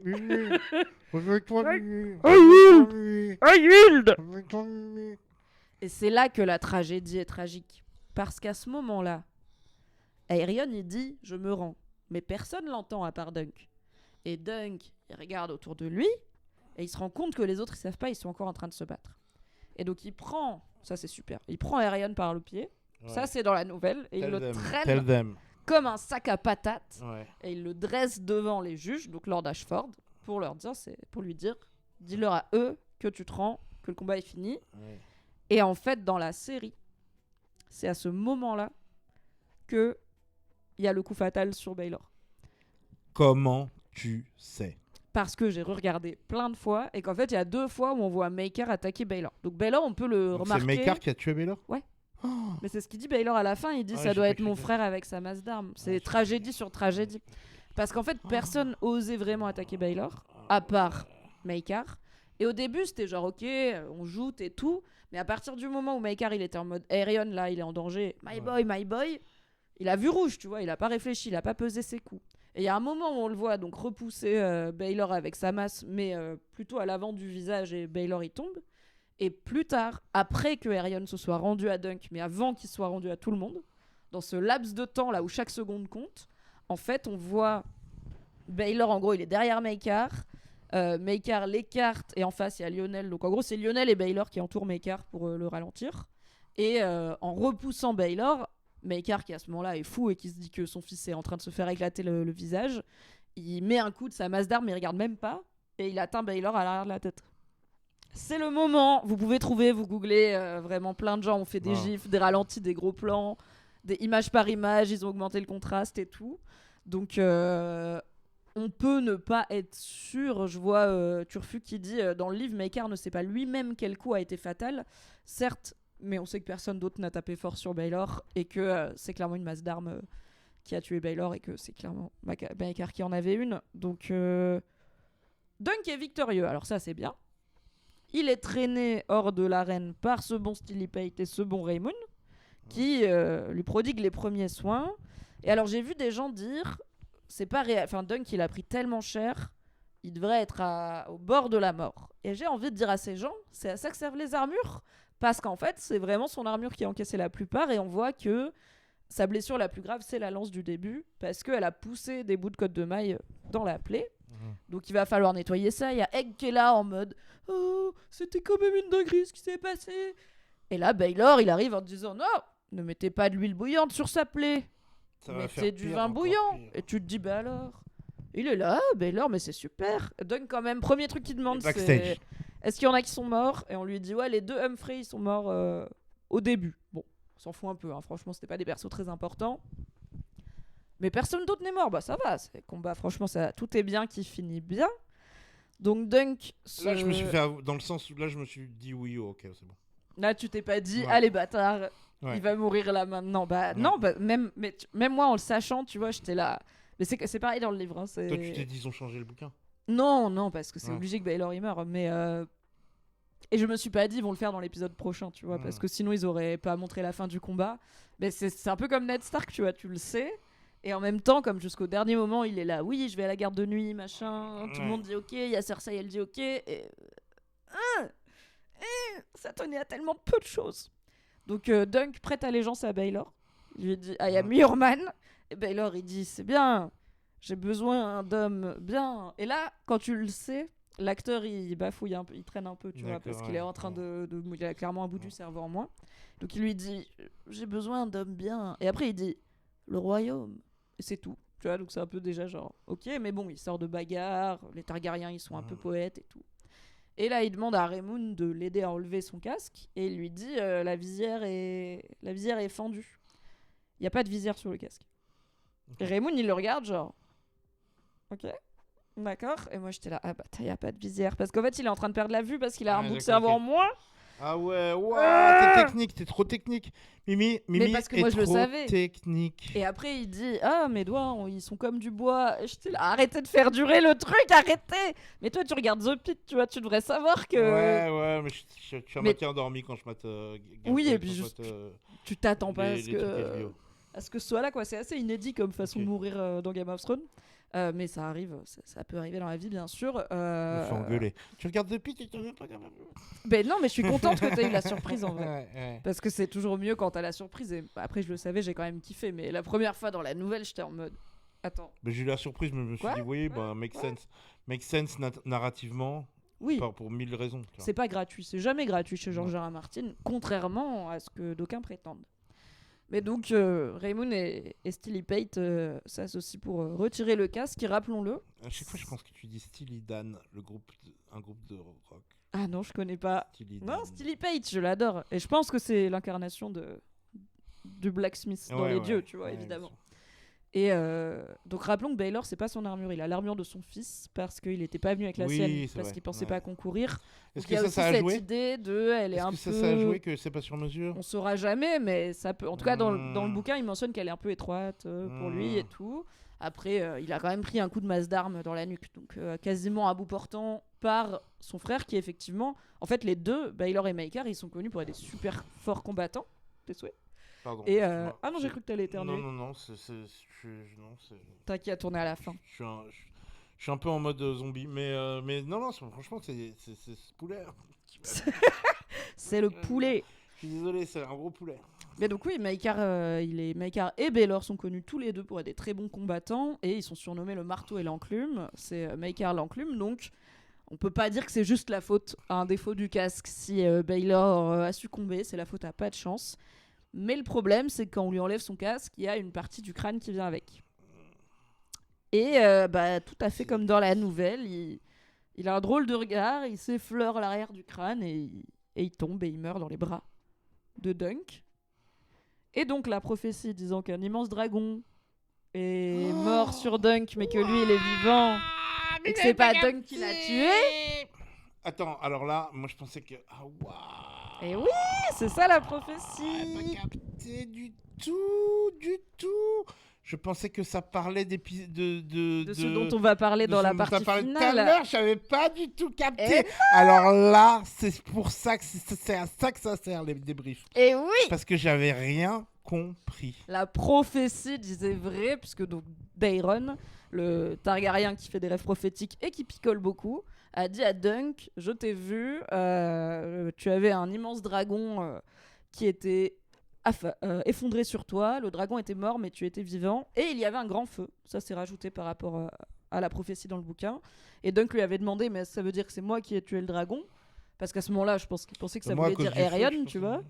Et on parlera du feu tout à l'heure. Et Daeron lui avait dit ça, je ne peux pas le dire si c'est vous qui avez abattu c'est quand le même dragon. libre d'interprétation parce qu'il s'écroule pas sur... Bah ici, il meurt sur Dunk. Il s'écroule, il chancelle et il s'écroule dans ses bras. Et Dunk lui dit get up, sir. Ouais. Genre il l'appelle pas Your Grace ou Lord, tu vois. Il dit comme Egg, il y a toujours ce mantra de allez, on se relève. Il ne se relèvera pas. Et c'est ma foi, Dunk il s'excuse et on verra dans l'épisode prochain, mais que à mon avis il y aura une forme de culpabilité. car c'est l'héritier du trône, la main du roi, l'espoir du royaume aussi, un futur roi qui a l'air d'être plutôt bien, le super tonton de Egg, voilà, le père de Valar qui est là, rappelons-le, même si on l'a pas beaucoup vu, et qui, en fait, personne n'avait en tête que Baelor Targaryen pouvait ne pas survivre à cette journée, et même pas son frère qui lui a cogné dessus, donc ça va être un mauvais moment pour tout le monde. Ça va pas être drôle la semaine prochaine, hein. Je me demande s'ils vont réussir à claquer une fonction corporelle, tu vois. Je me dis, ce sera peut-être pas le... Peut-être c'est le cadavre qui va péter, mais parce que les cadavres ça fait ça, mais bon, je pense que c'est pas très respectueux pour Baelor, et en plus il les brûle, quoi. Baelor, non. Alors j'ai vu des gens dire peut-être il est pas mort.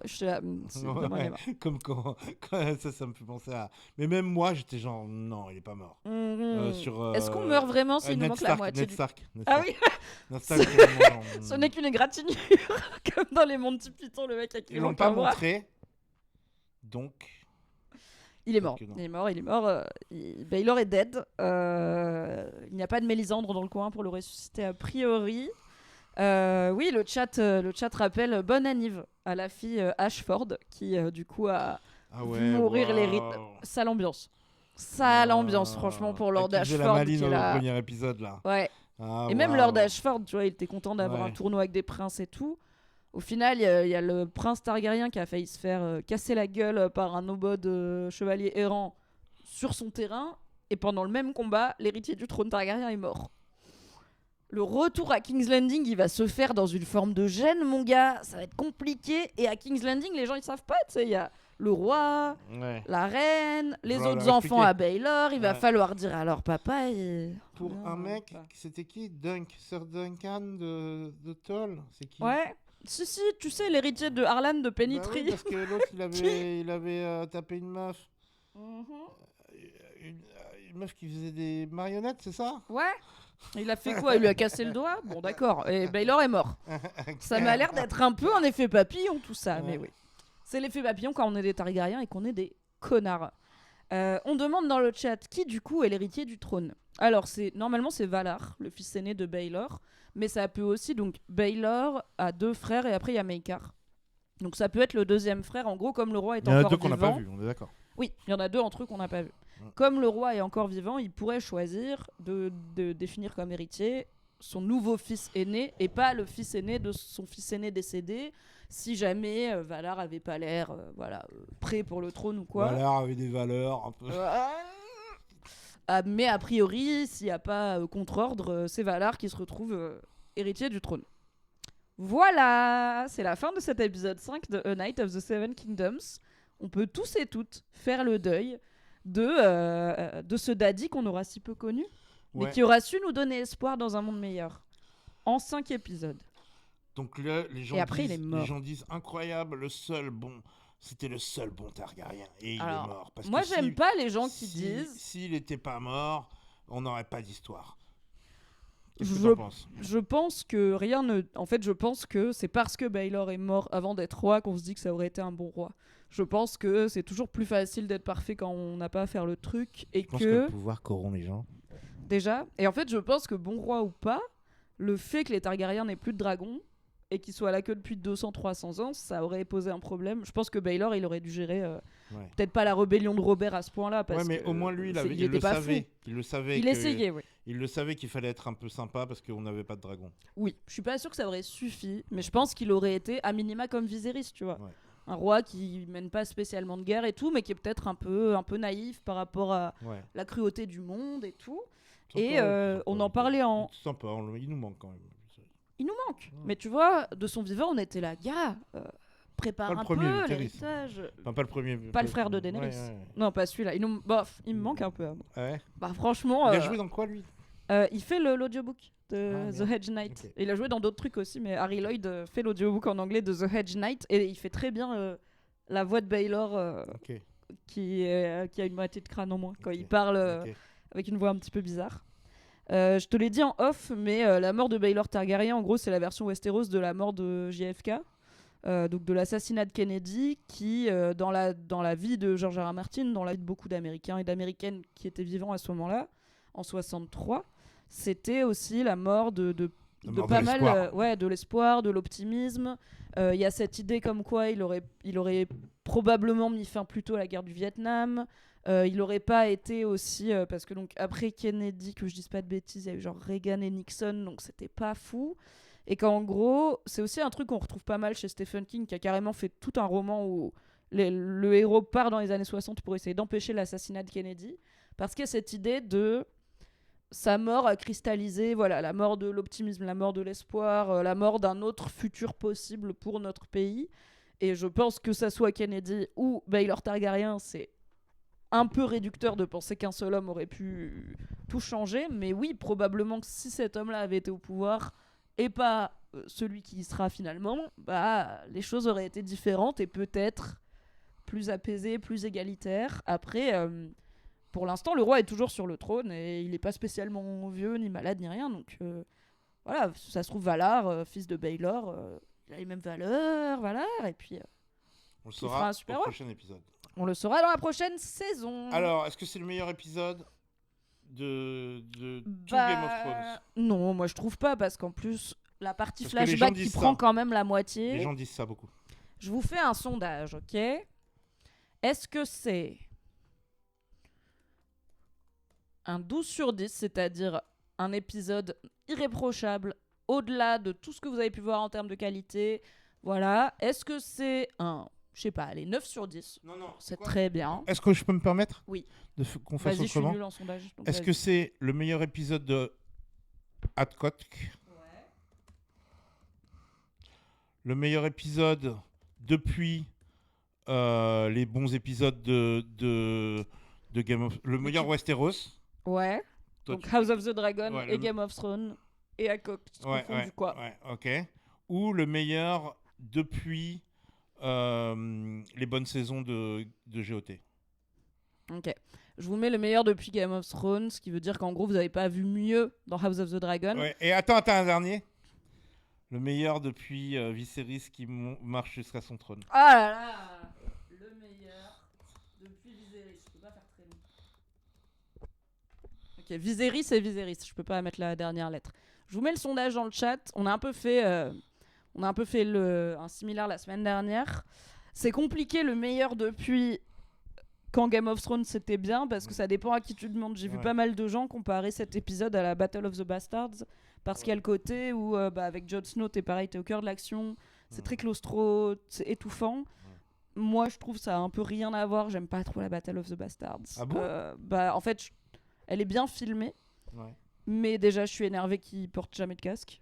Et parce que dans Game of Thrones ça se faisait pas, et je trouve que c'est un des moments qui fait partie du Game of Thrones que j'aime plus, qui est et là on a deux bâtards qui vont se battre ensemble, et là les deux Clegane ils vont se battre ensemble, et la Sansa elle va nourrir Ramsay Bolton à ses chiens, et là Ramsay Bolton il va sortir Rickon et le tuer parce qu'il court tout droit, et j'étais là, c'est pas Fast and Furious en fait l'équipe, hein. On n'est pas obligé d'avoir que des trucs qui scénaristiquement finissent bien et tout.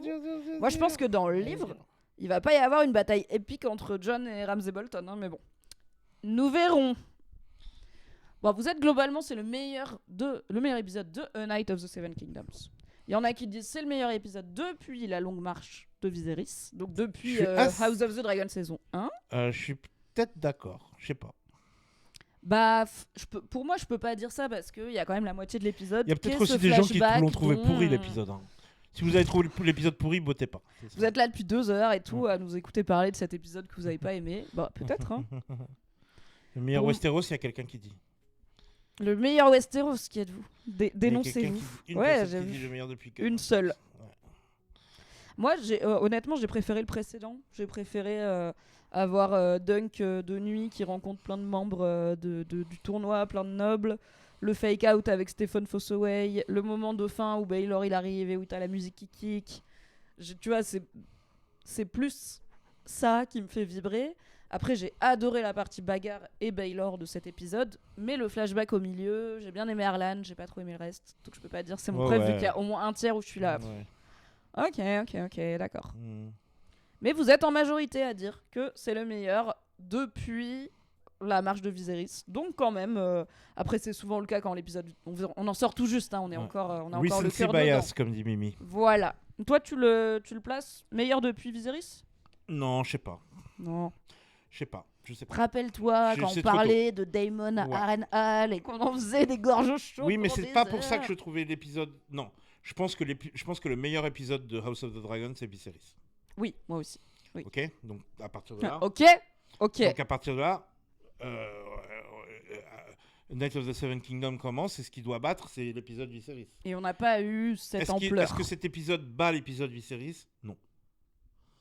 On est d'accord. Mais pour moi, il y a des épisodes avant que je trouve tellement sympas que peut-être dans une autre vibe, ils me plaisent plus que celui-là. Ouais, je suis d'accord. Tu vois ? Apparemment, le chat, vous avez quand même été beaucoup dans le chat à dire que c'était l'épisode précédent que vous avez préféré et qui est donc le meilleur de A Night of the Seven Kingdoms. C'est vrai qu'on n'avait pas mis. C'est vrai. C'est pas le meilleur, le précédent était mieux. Donc... Pardon le chat, c'est bon. Eh ben, moi, je pense un peu ça. Je pense que l'épisode précédent est le meilleur depuis Viserys. Ça, c'est possible, tu vois. Faudrait que j'y réfléchisse, mais ok, je peux vivre avec ça. C'est la fin de ce débrief, mais souvenez-vous, bonus. Vous pouvez rester pour un moment bonus. Mais d'abord, profitez-en de spoil. Profitez-en pour vous abonner au Patreon de Mimi. Bien sûr, abonnez-vous à la chaîne. D'ailleurs, merci, j'ai même pas dit merci. Merci à Clarisse qui a sub à la chaîne et merci à toutes les personnes qui ont follow depuis le début de ce live. Merci d'être là, merci de votre patience. Le replay sera disponible sur Patreon immédiatement, sur YouTube et en podcast plus tard. On vous retrouve mardi prochain pour le débrief du final. Tequila Tex. Patreon Targaryen. Vous retrouve Patreon Targaryen. Lionel Bar Patreon. Lionel Bar Patreon. Rapatrions les Patreons. Rapatrions les Baratheons sur le Patreon. Avec les hommes poissons et les pommes. 7 mars, All Night Long, Tequila Tex au Trabendo. Venez dans la première heure, près du booth, déguisé en Westeros. Et si on est au moins 3, Tequila Tex passera le thème de Game of Thrones, ou en tout cas un son Westeros. Ok, tu sais quoi, je vais rajouter un truc. Si vous êtes 3, je passe vite fait le premier couplet, genre. Tu vois, le premier début. Si vous êtes, plus je le laisse jusqu'au bout. Ok. Soyez pleins. Si vous ne voulez pas qu'on parle de la révélation qu'a fait l'acteur Dexter Solancel sur le destin de Dunk et Egg. Qui n'est pas l'acteur de la série Dexter. Rien à voir. Qui ne s'appelle pas Dexter. Donc l'acteur qui joue Egg a spoilé quelque chose que nous, on ne savait pas puisque George R. Martin ne l'avait dit à personne. Et ça contredit quelque chose qui est dans les livres. Mais ça va vous révéler le destin de Dunk et Egg dans longtemps, certes. Mais quand même. Donc, si vous ne voulez rien savoir, eh bien merci d'avoir été là et à la semaine prochaine pour le débrief du final de A Night of the Seven Kingdoms saison 1. Et aussi nous voir manger peut-être, si on trouve... un sandwich aux œufs d'oie et au lard grillé. Des œufs d'oie. Je serais très fière si ça se fait, franchement. Si vous nous écoutez en replay podcast, je vous mets un podcast à part, ok, sur le spoiler. Donc on se retrouve dans le prochain épisode. C'est bon, on a tout dit. Est-ce que tu veux qu'on fasse une mini pause pipi, quoi que ce soit, avant de se lancer ? On peut faire une petite pause, oui. Ok, on fait 5 minutes de pause et après, spoiler. Ok, à tout de suite. Est-ce qu'ils vont rester, les gens ? 2 minutes, 3 minutes. 1 minute de pause. Bien sûr, ils veulent savoir. 1 minute de pause. Bon, un pipi, quoi, 2 minutes. Moi, ça va, mais...